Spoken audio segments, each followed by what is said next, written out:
Welcome to another episode of the Pulse podcast, where we get into the nitty-gritty of project delivery. Today, I'm joined by Daisy Gorham, whose career has taken her from temping to consulting for some of the biggest banks and financial institutions. We'll talk about the career pivots that make or break success, how to manage high-stakes, high-pressure financial crime transformation programs, and why your network is your secret weapon. Daisy also shares her insights on honesty and integrity in leadership and what drove her to move from project delivery into coaching. If you're thinking about the next step in your career, this one's packed with takeaways. Don't forget to subscribe to listen weekly. Let's go.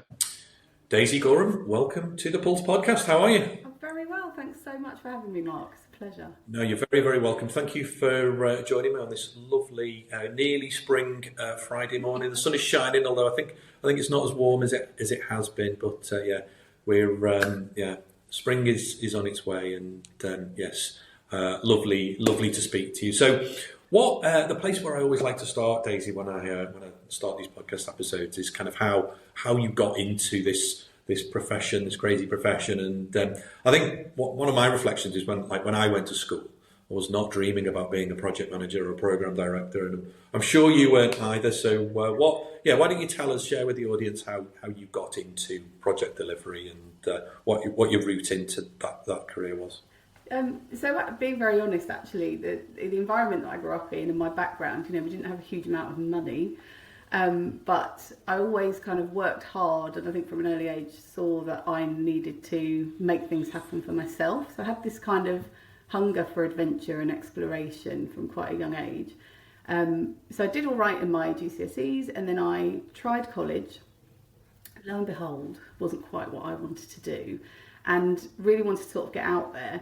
I ended up working as a temp to start off with through a temp agency, and I started working for a medical or pharmaceutical marketing business that ran conferences. And so they would take, I think it's a little bit, frowned upon now as a practice, but you would have delegations of doctors that would be taken by large pharmaceutical companies to these different conferences. And that was where I started working, and obviously that was my introduction to project management, or I think I was a project coordinator to start off with. And then I kind of formalised that skill set through going to college at the same time. Whilst I was on that course, a lady came in from a secretarial agency actually called Angela Rayner from London, and it was all very exciting, very appealing. And so that was where I started to think, oh, hang on a minute, London could be really fun. So I think I was about 17, 18 at that point, and started looking at jobs in London, applied for one when I was about 20 eventually, because I'd travelled a lot with the medical company that I was working with, so I'd seen lots of different places. And that agency ended up finding me a role, helping me find a role at KPMG. So I went into KPMG to start off with as a team secretary, but started working with a learning and development team very quickly, because they had projects and other work as well, where they had an associate model, because they would be hired quite often. This was a time where there were big sales redress and retraining projects that were required because the regulator didn't like how certain insurance or pension companies, etc., were selling.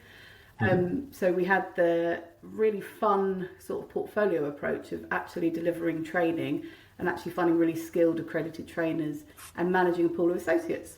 So that was my route in, I would say. And then in consulting, obviously, you can't help but be trained and role models all around you. So that then took me into consulting, working with kind of first line business teams and going onto client sites, etc., working on projects and programs. And yeah, I think I was probably about 25, 26 by the time all that was going on. Okay. So you'd made your way into kind of project management, and then tell us a story from there. Then what sorts of projects have you been involved with? Sorts of industries, the sorts of deliverables that you've ended up working on. Share some of the really impactful and interesting stuff that you've worked on. So actually, the KPMG piece is quite interesting. I was talking to an ex-colleague the other day. Because some of the stuff we ended up working on boggles the mind now. There was one project we had to do which was working with the government, and we had to literally set up a call centre, hire people to be in the call centre and man the phones. And it was something called the HMRC Admin Burdens Project, where they were trying to reduce red tape for small to medium enterprises. and they were encouraging them all to phone in and give us all these ideas. So we had to find space, we had to hire people, I remember putting phones and computers on desks, all of the assessment centres we ran to find people to come in and actually work.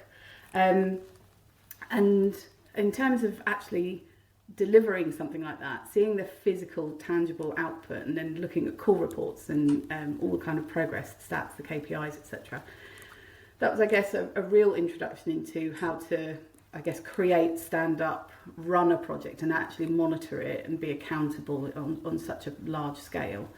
And then actually from there, once I'd finished working at KPMG, I think I got to the point where it sort of had run its course personally. I'd met my husband as well at that point, so we decided to take a short sabbatical and go travelling. I ended up coming back from that sabbatical pregnant, so it's a very happy trip. So I had a bit of a longer sabbatical than planned, but my daughter was about 9 months old and I was ready to go back to work. My husband had decided he wanted to be a stay-at-home parent, and that's when I was looking at roles, and a role at HSBC came up. So I applied for that, ended up going into work for a very talented lady called Lola Nino Nuevo, and ended up being her right-hand person, if you like, an exec assistant, but a proper exec assistant. Yeah. So working closely with the communications team, etc. And I'd chosen to do something like that because I wanted it to be manageable to start off with. And as we all know, that's what it might be like at the beginning, but it grows arms and legs, etc. So we had got to the point where we'd concluded the project I'd originally gone in to work on. And then there was this thing brewing in the US with the Department of Justice, and they were looking at the way the bank had been managing its financial crime controls, and it ended up actually obviously being all televised and being in the papers, etc., very high profile, resulted in a deferred prosecution agreement. So I think it was probably one of the first of its kind for the value that was there in terms of the fine that was being proposed. And the bank really had to organise itself around it very quickly, and Lola had done a fantastic job with the programme we'd worked on, and she was asked by the bank to look at this for the investment banking side and to stand up a programme. So that really then was the next 7 years of my life and her life. We started with 4 people, again as a team. 2 of our colleagues were sent out to the US to work with that team and see what was going on as the DPA evolved and the negotiations continued. And we essentially took that team from 4 to about 50, I would say, in the first 3 to 5 months. And it started off policies and processes, because the bank, let's just say, it had quite a diverse range of policies, and the extent to which they were prescriptive varied. And it ended up being the single biggest thing that the bank has done, I would say, in its history, because it really was every single location. Everybody knows HSBC is an enormous bank. Every single location, consistency across all their locations. Every line of business was impacted. Every relationship manager was impacted. Everything underneath it, all of the operating model, front to back, everything had to be changed. So that really was kind of a core focus for a long time, but it was almost, because of the length of time and the way that I moved through it, I'd say it was more of a series of projects and programs for me. Yeah.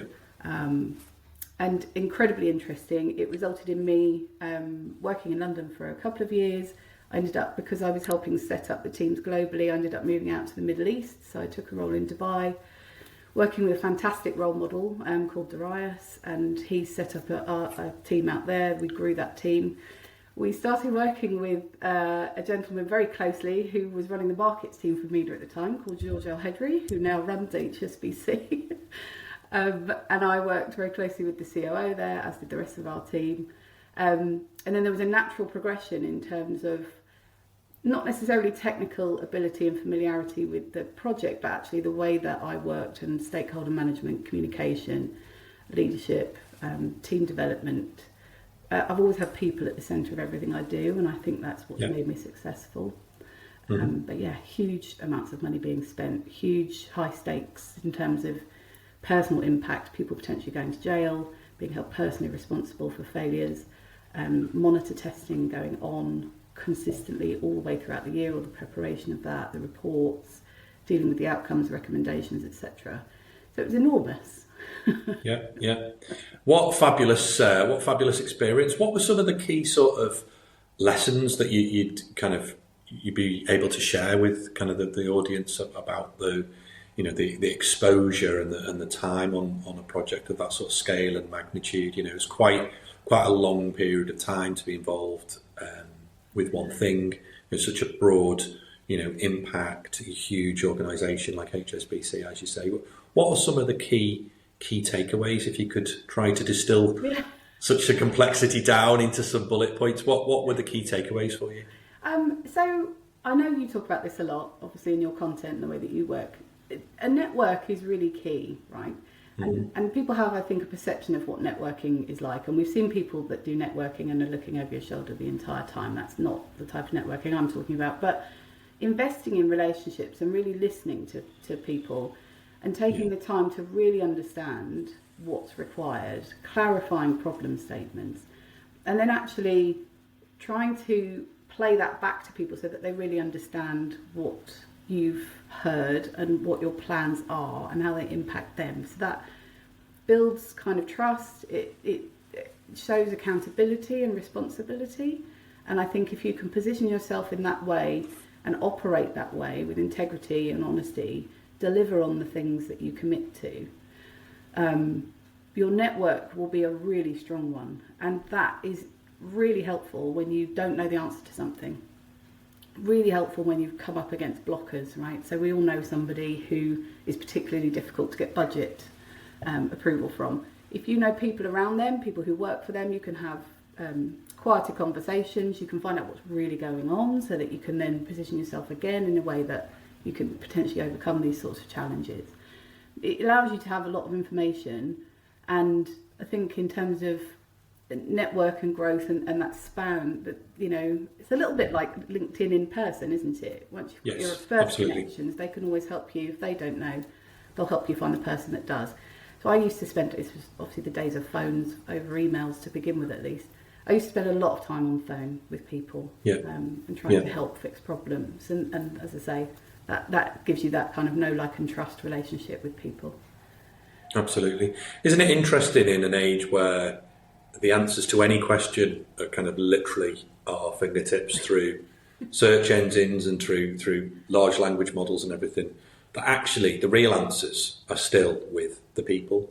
Because you might get the textbook answer or the way that somebody has chosen to distill it down, probably professionally, certainly in our world, you might find a document or a web page or an AI model might spit out an answer that's the textbook definition of something. But if you want the real answer, you got to invest in some real relationships and real conversations, haven't you? Yeah, absolutely. And I think you'll know this, having led huge teams and operated at senior level, and I started to experience it more and more as my career developed.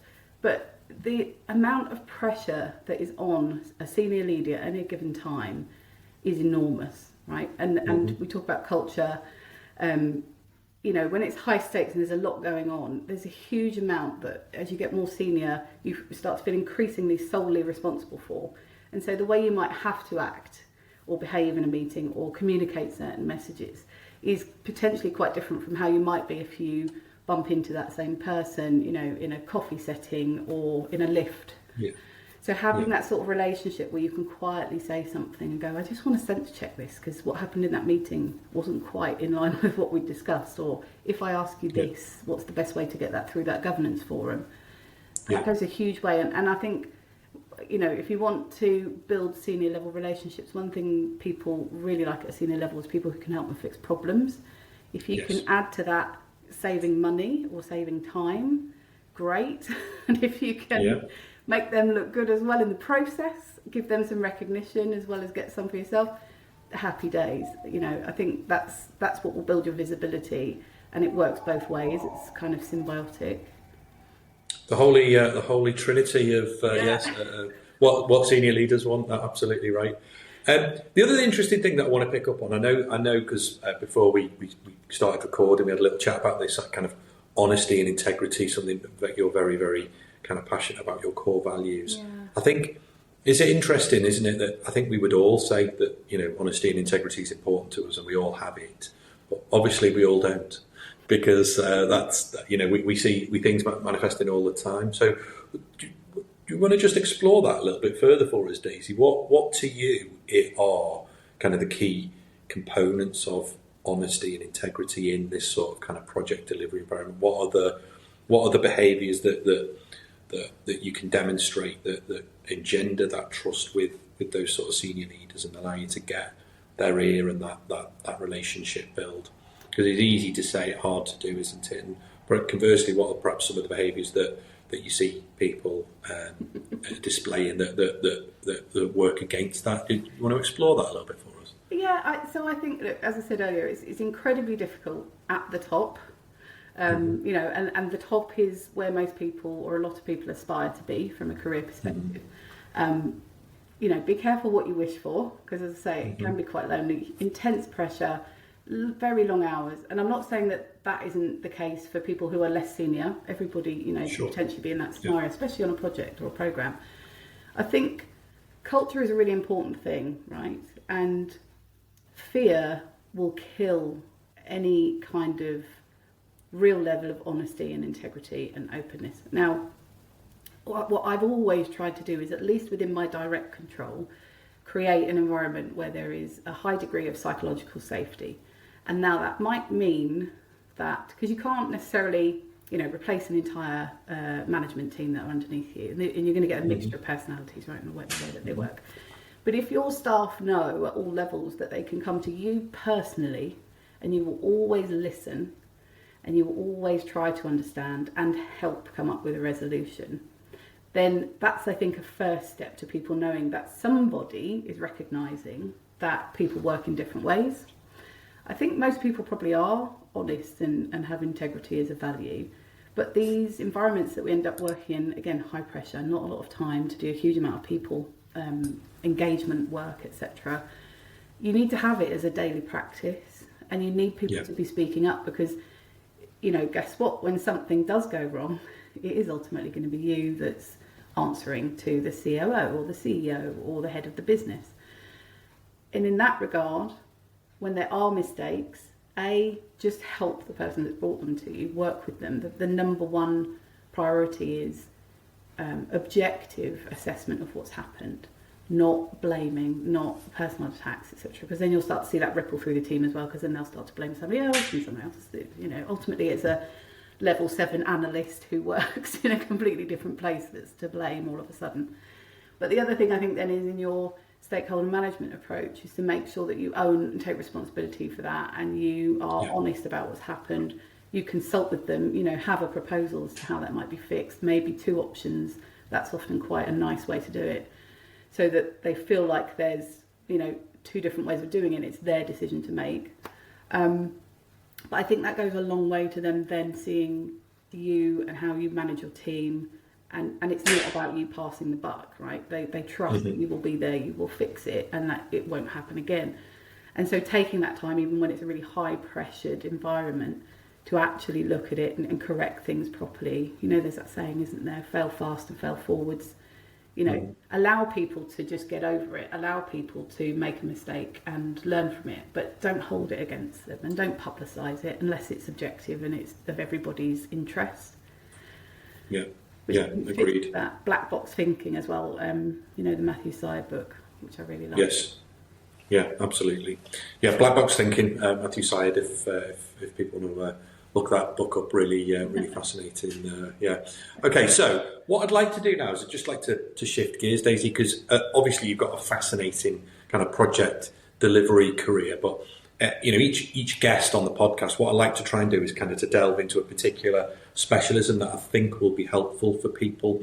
And one of the things that you've taken the leap into now is kind of out of that kind of project delivery, at the coalface type experience, into coaching, which I think is something that I think a lot of people would potentially be interested in doing. Having gained an amount of knowledge in a subject, mentoring others, coaching others, however so you term it, giving back and sharing and making their career really, really fascinating. So I'd love to delve into that a little bit with you. So tell us where and how that sort of came about, Daisy. What was it that motivated you to make the leap from the successful project delivery career into the coaching? What was your rationale? So I was at HSBC in the end for about 10 years. So from the Middle East, I moved across to India and ran the Global Service Centres teams for global banking and markets there. So I was there for about 2 years, and then COVID happened. So everything kind of slowed down. The teams were, they did a fantastic job. 1,500 people just working for our line of business, thousands more than that, pivoted to working from home at unbelievable conditions. And then the business was going through restructuring because they wanted to create a wholesale model in the middle and back office teams and combine the GBM world with the CMB world. So that was underway, and as I say, there was restructuring going on. And I hadn't really thought about exiting at that point, but I did know that I needed to come home, and our family did, because we'd been there for about a year. Yeah. And I'd had a third child out in India just before Okay. COVID hit. So he didn't have a passport for about 11 months of his life. And my dad was really unwell, so I was grappling with that. He was based in the US, and it was increasingly difficult to get to him, and I wasn't sure how much longer he'd be around. So it was kind of a process, actually, where I engaged a coach virtually in India.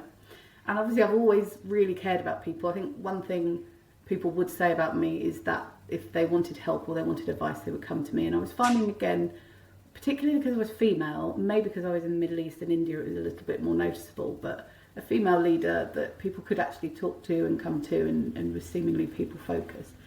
So lots of career advice requests, and I was getting to the point where I thought it's one thing to advise people, but we all have completely different circumstances, strengths, values, purpose, if we can get to it. And so actually coaching is a far more useful tool to have in your toolkit to really genuinely help people. And it's all about helping ask those questions that really allow you to reflect and reconnect, I would argue, with yourself, because we tend to, at the start of our careers, just get going and we take the job and the next job and we go. At a certain point, you get to realise that there's something that's not quite right, but it's hard to identify it. There's something that needs to be changed or Yep. fulfilment. So we ended up coming back to the UK. I took the bold step mid-COVID of saying, yes, please, I'll take the redundancy package, because intuitively I knew I wanted to do something different. I then did a bit more coaching with a lady who had been part of one of our HSBC leadership training programs. She's called Lee Chalmers. She's fantastic. I think she's got about 50 million degrees and qualifications in psychology and counselling, coaching, etc. And I'd seen her in action, and she was really inspiring. She was colourful and bright and human and open and honest and authentic. And through that, then I started to identify this was something I was really passionate about. I ended up taking another contract for 2 years where I worked at Wells Fargo, again for Lola, where I worked in more of a consulting capacity and helped the team establish a brand new client lifecycle management function. So that was a completely different use of my skill set. But again, I found it was all about the people and all about the leadership and all about helping others. And so when that contract came to an end, I decided, you know what, I'm going to get a formal qualification in this. So I did that last year. I did 2 other pieces of consulting work throughout the year. So I probably worked for about 5 months last year and did 6 months of coach training. So it's ICF certified. It's completely life-changing because you go through that process and you find things out about yourself. You can't help but change during that time. Yep. And then the business I was working for on the consulting side was acquired at the end of October. So they were called Aurora. They were bought out by Delta Capita. So they're now part of the Delta Capita family. And so I sort of thought, do you know what? This is probably the time. I'm not a massive manifestation person, although it does seem to be coming more into people's language and being recognised. Actually, in terms of visualisation and positive intent, it can be quite helpful to regularly check in on that sort of stuff. And the people that I work with now typically know that something needs to change, but they're not quite sure what it is, where they want to go. So through a process of coaching and some diagnostic type tools, which really just sort of unlock your thinking and give you a structure to work with, Really, really interesting, life-changing, transformative stuff. Incredibly rewarding as well from a personal fulfillment perspective. There's a whole business component that you need to think about, which I'm working my way through, which you'll know about as well fully from your own experiences. But what a way to be growing and developing and changing. And it's when you truly connect with something that you're really passionate about. And that's not to say I wasn't passionate about what I was doing before, but it was more elements of it. Actually doing it day to day, it changes how you feel and changes, your kind of energy levels and your creativity. You kind of take those constraints off of being perhaps in a large corporate. You almost have to retrain yourself, I would say, to think a bit more freely. But it's highly recommend it. It's fantastic. Yeah, fantastic. So let's delve into two aspects of it, Daisy.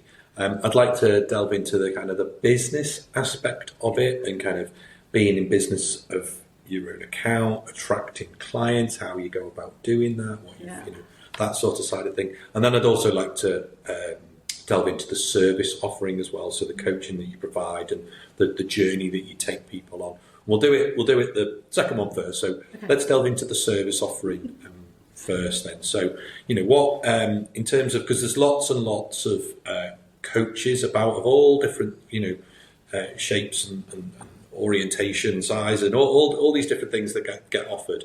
What journey do you hope to take people through? Who would be kind of your ideal kind of client, and what journey would you take them on, and what would they come out of the other side with? So my ideal client is somebody who, as I said, recognises that there is a need for change.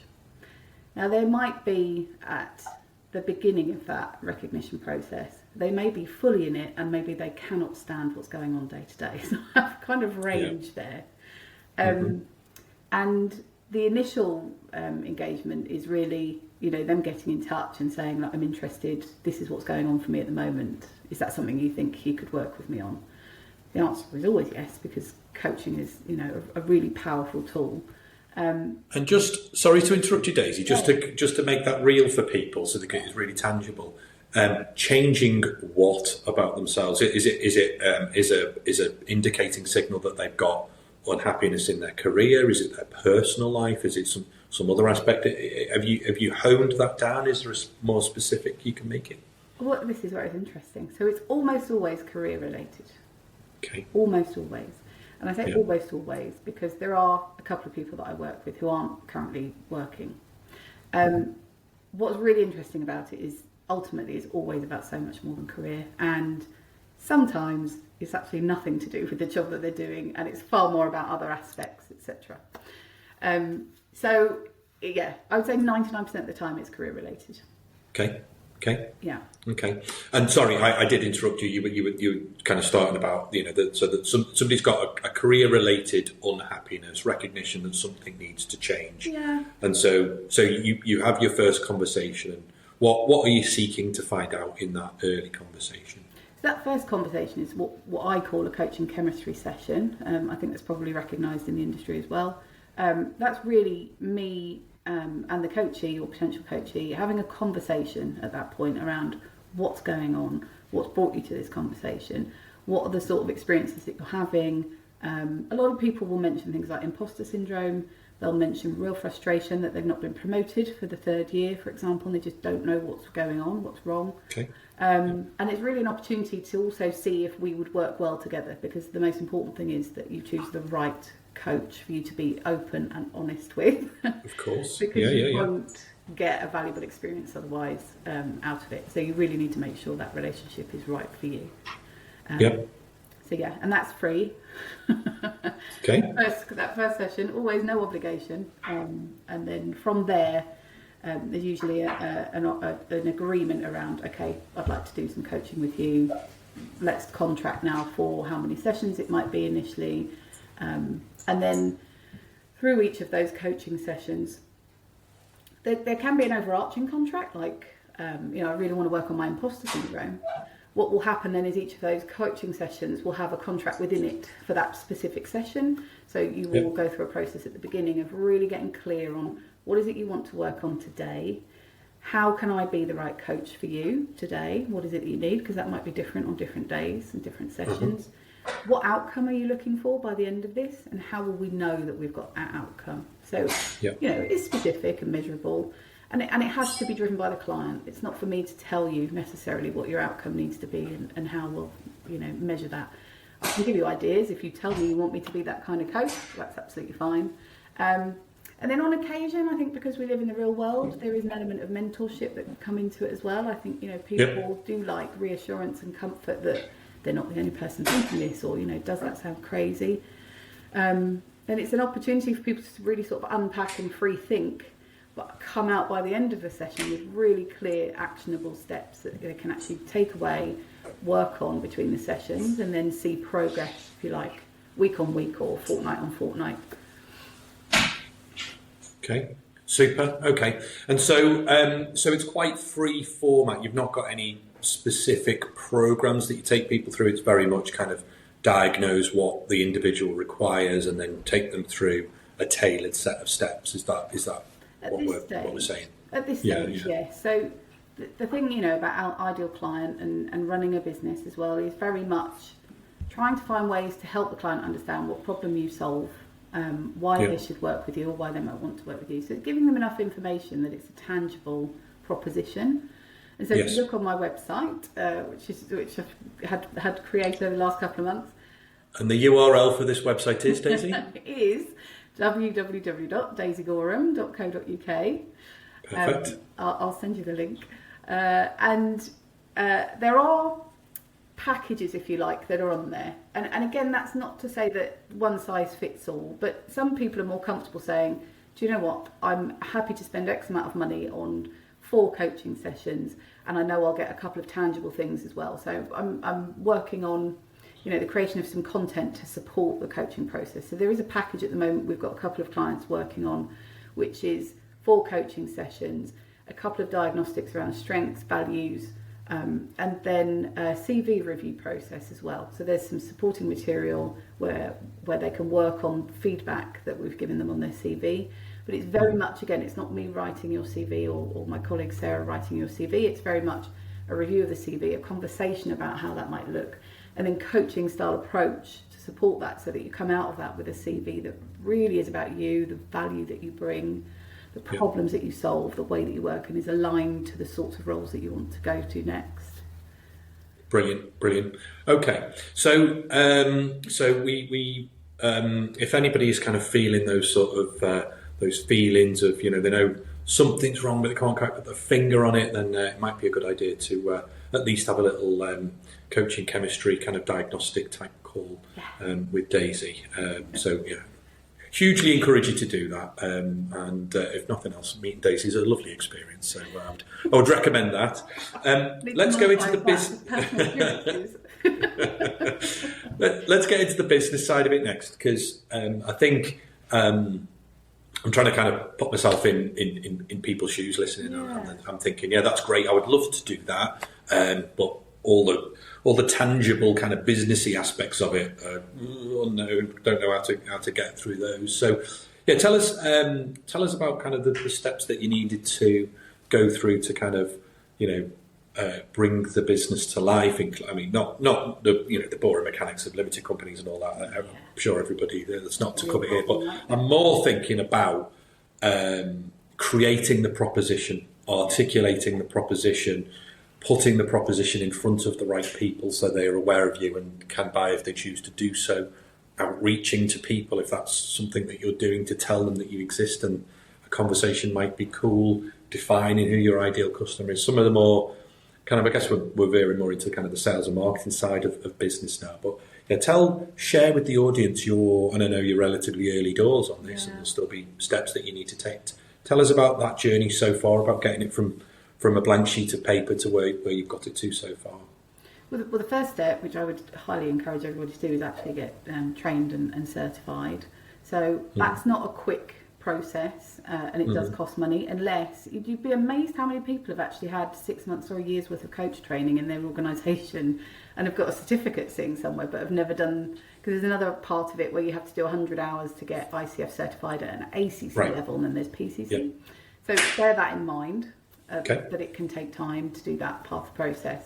Then there's a piece around, as you train and develop as a coach, thinking about the sort of coaching you really want to do and who your ideal client is. So again, you can do that through the coach training process, because you will be coached every week and you will coach other people as part of that training.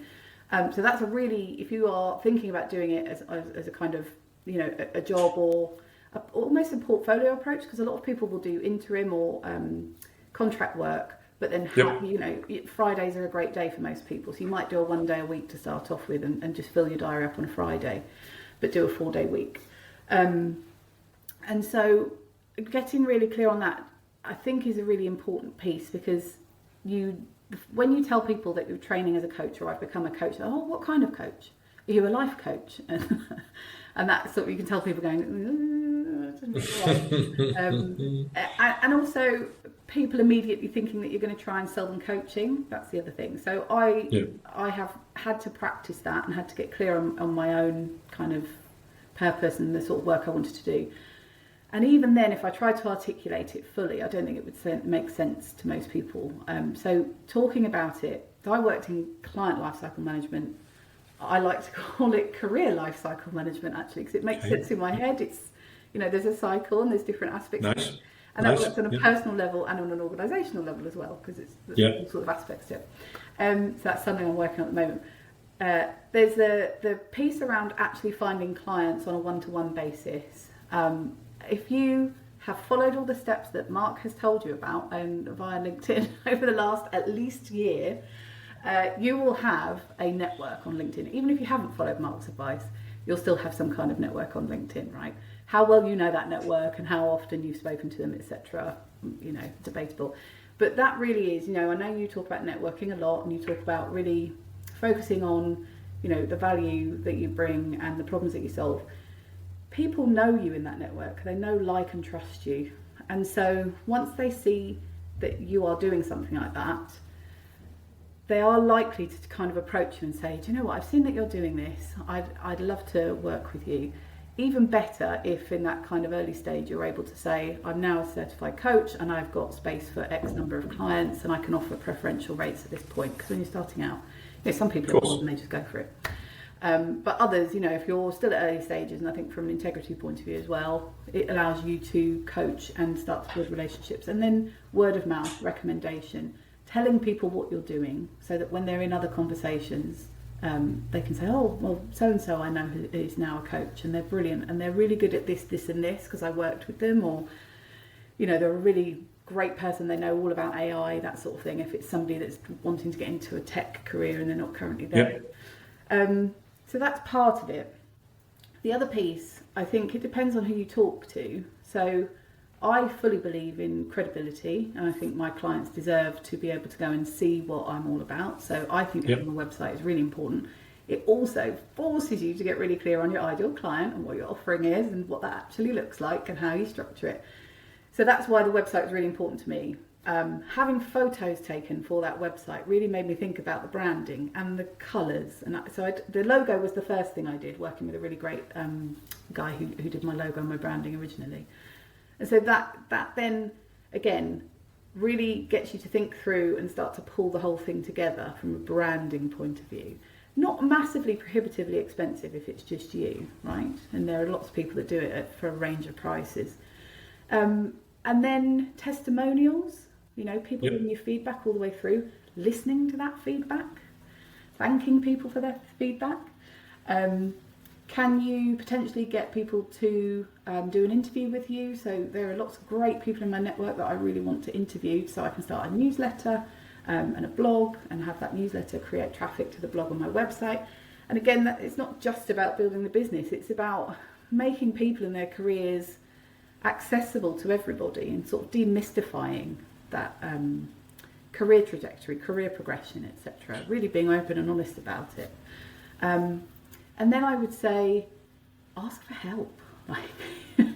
Again, coming back to your network, don't be afraid to ask for help. The coaching community is fantastic. I can't tell you how lovely everybody is and genuinely want to help one another. And I think I was worried about competition at first, and gatekeeping is a term that we're all using a bit more now. I thought there might be some of that, but coaching, generally speaking, is such a unique experience based on the coach that you work with that actually there is room, I think. And so as long as people, you're not working on an identical type of, brand and offering, a lot of people, again, they'll meet people all the time. And if that coaching chemistry session doesn't work out for you as a coach and that client, you might say, but I do know another coach who could help you because they'd be more relevant for you. So it really is about brand awareness, putting yourself out there, not overdoing it. I think you don't want to be forcing yourself down people's LinkedIn throats on a daily basis. You do see some of that, don't you, where you just like, oops. but your stuff as well, you're one of the inspirations, I suppose, in terms of the way to approach LinkedIn, because you're not apologetic about what you're trying to do, and there's genuine intent there in terms of how you position yourself and the business, the intent behind what you're sharing. It is demystifying. You're being honest, right? And you're showcasing people, and you've built a community. When I first came out of that project at Wells, that finished in December. I met you guys in the February, in the rain, in the dark, and it was like a really lovely beacon of light. And I was like, that was the first moment, I think, really, where I went, there's a whole other world out here. Yeah. And people are really nice and entrepreneurial and creative and helpful, and then you start to follow that and connect with people. It's fascinating. How lovely of you to say. Thank you very much, Daisy. I must say, just kind of coming to your website, first of all, and the branding. Yeah. I think you're right. I think if you kind of come from a corporate background and you've been around any sort of brand or marketing project, and you know how much gets spent by larger organisations, that might be really scary and off-putting. But down in the real world, in the small medium business solopreneur world, it doesn't run to that much. It's obviously you can spend a range, but you might be able to get your brand in. And brand isn't just your look and feel; it's your values and what you stand for and everything. You might be able to figure that out with a bit of work you do yourself and a few hundred or maybe into the couple of low thousands of pounds. It doesn't take much to get something really, really cool. And I must say, your brand that you've created there really instantly, I instantly knew it was you. It really conveys your, we don't know each other that well, but certainly conveys your, personality, and obviously plays on your name and everything with the Fresh as a Daisy piece, and the colours are very bright and welcoming, and you instantly, instantly get a sense of who you are. So you've done a cracking job there. Kudos to you. So yeah, and I think the other piece there that you've just touched on, I'd just like to go over is that competition piece, because when I speak to people and they're thinking about going and doing something, and that competition thing or that fear of competition, it's something that's on people's mind and a little bit of a blocker for people. But it is true that your lived experience and what you can bring is unique to you, like your fingerprint. And just like even though we talked off camera before about some of the coaching that I might do, and you're doing some coaching, and very, very similar kind of crossover worlds there. You talk about helping people position themselves and helping people with their LinkedIn, sort of similar stuff to what I would do, but there's no competition there really, because there's a huge community. You would attract a certain profile of ideal customer. I would attract a certain profile of ideal customer. There's plenty to go around. There's plenty of people to be helped. And like you said about the coaching, it's really about finding someone that you can really work with and resonate with and open up to. So you're trying to form a real bond and almost like a friendship there, as well as the professional side. And so you are unique, and your personality is unique, is the point. And so I wouldn't worry too much about the competition, because you will bring your own unique perspective to it. And in actual fact, that is a key point as well. Be yourself. Go double down on who you are as a person, what makes you unique, and what brings people towards you. Don't try and copy somebody else, because then you're being them, not you, and that's not what will attract people to you, is what I would say. Yeah. But yeah, Fully it's not easy, but No. definitely worthwhile. And a lot of people, obviously, this is one of the things as well, right, that leads to burnout, and why people end up getting to the point where like, oh my God, I talk about llama farming because that was a few years ago. I was talking to my boss and I said, this is it. I've had enough. It was a particularly challenging day, and I was like, I'm just going to go and be a llama farmer. And it's always kind of stayed in my mind. And I think the challenge is if you don't think about what an alternative might be, or you don't put any effort into checking in with who you are, finding out, or at least determining for this point now, where is it you want to go, you're going to continue to feel dissatisfied and confused, and you're going to look to attribute it to things, because that's how our minds work, right? It will find reasons as to why you're feeling like you are. Then you get this sort of layering process whereby you self-soothe with whatever, phones and food, and it might be drink, it might be all sorts of different things. But you sort of get trained to forcing that down and building yourself back up again to go in for another day and another day. And it's sort of self-fulfilling, right?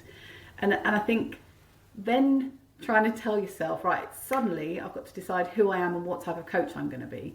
That's quite a difficult thing to do. But it's incredibly liberating and really lovely to do outside the confines of a corporate structure, even if it's you that thinks you have to be different at work. And I that's a whole nother podcast episode that maybe we can do in a few months or something. But create the space, start making small investments. Start putting small amounts of money once a month into a separate pot, right? So that in 6 months or in 12 months, when you go, right, I'm ready to build my website, you've got it there. And like you say, it's not huge amounts of money. I think they range from about £500 to probably about £2,000, £3,000, depending on who you work with. I work with a lovely company called Digital Inspired. They were recommended to me by another ex-colleague who's gone into coaching. And again, we're very similar as people, but you look at our websites, they're completely different in terms of, our approach and what we're looking for in terms of our ideal client. But being ready for it and working towards it as well is really, I would say, a way to focus on what's to come and have something that you're investing in and building and contributing to and finding out about yourself. And if a conversation and some work with a coach at the beginning of that process is of interest, then do that to see how it works for you as a coachee as well, so you get kind of first-hand experience of it. Definitely. Yeah. I mean, that was so. In that little piece that you just said, Daisy, was a corking little piece of advice, which, and as well as kind of putting a little bit of money away for the venture when you launch it, it's also the investment of time, because if you don't invest in yourself, nobody else will, basically. So whether you're in a role within a business and you're looking to kind of go up that career ladder, career life cycle, as you mentioned, or you're a business owner and you're looking to kind of improve your business. There's a difference between working in your business or in your job and working on your job or on your business, and you have to set that time aside dedicate it in your diary. The first thing in your diary is whatever, half an hour a day, 45 minutes a day, whatever time that makes sense for you in your personal circumstances, your role, your business, your family, whatever it might be. Set that time aside in your diary and dedicate that to working on yourself or on your business. And then over time, those things will compound, and you'll have the few grand in the bank or whatever it might be, and you'll be ready to go.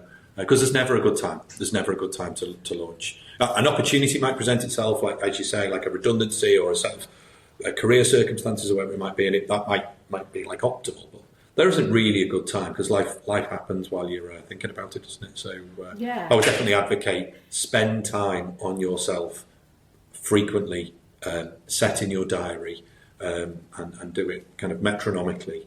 And the overnight success takes sort of 10 years to build, and that's how people do it, basically.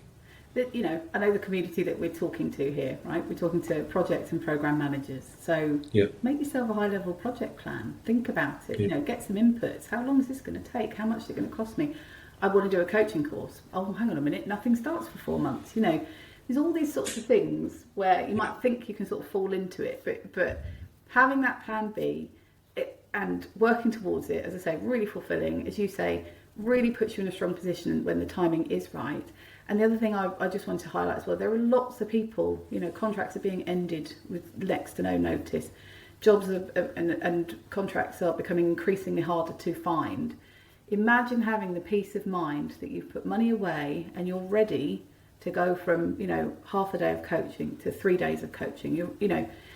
It's a completely different mindset then, and far less fearful, and working from a place of fear is never the best in terms of success and making the right decisions, etc. So I would highly advocate having a plan B, working on it, really bringing it to life, and it can evolve as you go through. You can make changes as you discover things, but it's highly worthwhile. And it'd be lovely to see some more coaches. Yeah, absolutely right. Okay, where I'd like to wrap it up with Daisy is kind of what the future holds. So you've obviously you're early doors on this journey. You're kind of just dipping your toe in the water and working with individual clients, potentially corporate clients. You've got a lot to offer. Where's your aspiration in terms of where this business goes? Where does Daisy? What does daisygorham.co.uk look like in 5 or 10 years' time? What's the business look like? What does it look like for you personally? What's your aspiration? So my aspiration for this is that it becomes almost a collective, actually, because I recognise that people need different things at different times, and also the way that the world is going. Technology is huge in terms of how we adapt, right? And I think we're seeing that now. We're at kind of the bottom of the curve, I would say, where tech's come in and we're all trying to grapple with it. We know as change experts, we need to go through that process. We will all adapt. Things will even out again at some point. But having a community, almost a small collective of coaches that have got different skill sets, backgrounds, experiences, is really important to me, so that we've got a kind of well-rounded offering. And I think in terms of work, a really nice split between one-to-one and group coaching.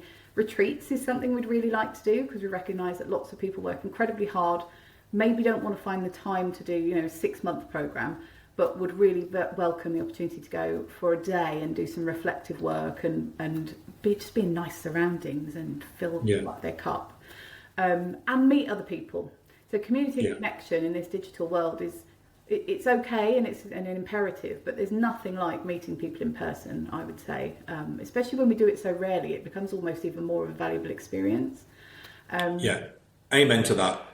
We've held, as you mentioned before, we've held events and tried to do a lot of stuff face to face, and it has become much more difficult post COVID. The society has changed forever, for the better or worse, whatever your opinion is, and it is harder to make personal face-to-face connections now. You do have to put the extra mile in. People live all over the country. They have different working patterns, different commitments, different lifestyles now because of the freedom that remote and hybrid roles, not everybody, but has afforded them. So it is more difficult to get people face to face. But if you just think about your own lived experience and the times that you probably really enjoy the most and really make the most connection is when you sit down and meet people face to face, and that's where the magic happens. It does, and then work with organisations. I'm really passionate about building really great leaders, but early on, before they're thrust into those bigger leadership roles. So really that kind of early to middle management stage where trying to navigate, you really want to get there. I think director is the holy grail for many people.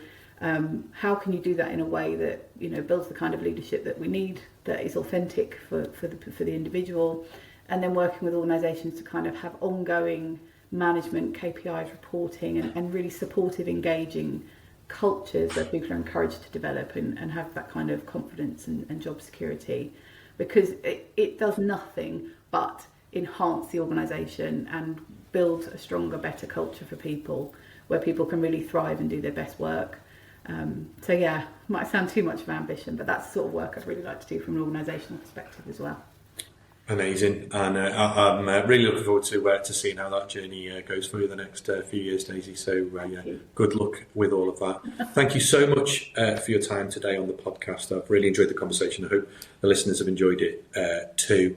If you're looking to kind of reach out to Daisy, a website, I'll put it in the link of the podcast notes, but it's Daisy Gorham, Goreham. .co.uk, and check her out, see if she might be the right coaching partner for you. Thank you very much for your time, Daisy. Thank you so much, Mark. It's been an absolute pleasure. You're very welcome. Thank Cheers. you. Bye-bye. Bye.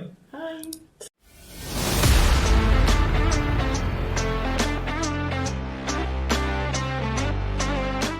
Hey guys, thanks for getting this far, an entire episode. You'll find links for everything we covered today on our website, pulsepodcast.co.uk. One final favour. As you're still here, I'm assuming you enjoyed listening. If you could just take 30 seconds to share a review on Apple Podcasts or Spotify, that'll really help us. The bigger we grow, the better we can make future episodes. To make sure you don't miss the next one, please like and subscribe. See you next week.